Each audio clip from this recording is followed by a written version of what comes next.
papayang sa tinula? Naglalagay ng prutas sa ulam? Sino bobo ang naglagay niyan? Sino nagluto nito? Okay.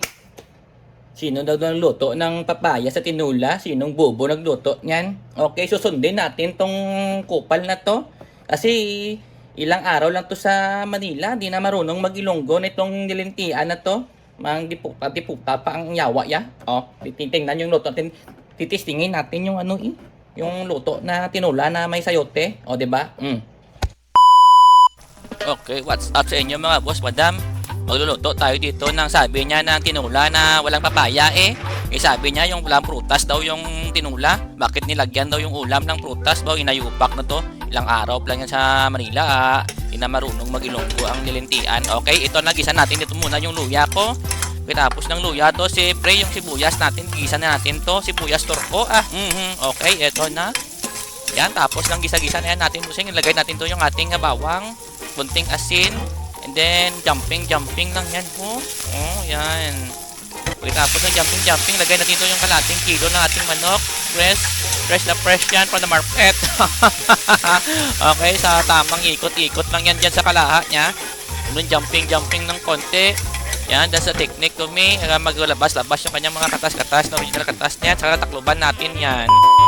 Pagkatapos ng taklob na ng mga 2 minutes ay tingnan natin to. Checkin natin yung ating manok to kung lumabas ng kanyang katas na to.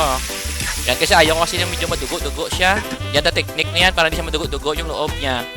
Okay, tinakloban natin ulit yan. Saka isilipin natin ulit dito. Medyo lumabas yung katas niya. So, kampante na ako na walang dugo-dugo niyan. Okay, yan, tandaan nyo mabuti yan ha. Katapos yan, lagay ako dito ng tubig. Bossing, depende sa inyo. So ako dito, 2 cup lang. Saka ito, isang cube ng nor chicken. Saka ito, ilagay ko dito yung ating tanglad, sayote. Yan, isang buong sayote. Saka takloban natin yan. Ito na. Nilagyan ko na dito, bossing, ng tansyado lang na ng patis or sa Tagalog pa. Or sa ating sa Ilonggo, no? Tawag yan ay na fish sauce. Ilonggo, fish sauce, English. O, diba? O, yan na. So, medyo malambot na yung ating sayote. Lagyan natin yung dahon ng sili. Yan. Para maluto. Sa ayaw kasi ng dahon ng sili na medyo hilaw siya. Mapapapait-pait yan. Gusto kasi yung medyo luto-luto siya para malumabas yung kanyang katas. O, goods na daw, sabi ko. O, ayan. Pag hindi pa goods yan, lagyan nyo ng konting asin. Eto na. O, malambot na yung sayote natin. Saka, alam ko naman, kitang-kita natin yung tsura ng ating dahon sili. Goods na yan. O, diba? O, konting basting na lang yan mga bossing ko, no? Ayan. Okay. O, ayan na ho. O, tinitingnan natin yung sayote kung malambot na siya. Lagyan ko na dito yung siling pula na mahaba, 2 lang kasi hindi naman kasi masyado kami kumakain ng maanghang dito. Ako lang kasi yung hot. Alright. O, ayan na ha. Kita natin yan. Checkin natin yan. Testingin natin kung tama bang sabi niya yun sa atin na na tinula sa papaya. Ito, tinula na sayote. Because there's a lot of A lot of kids.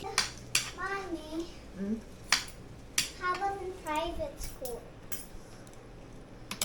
There is school. Yeah. Na, alam mo, ba? In Sin.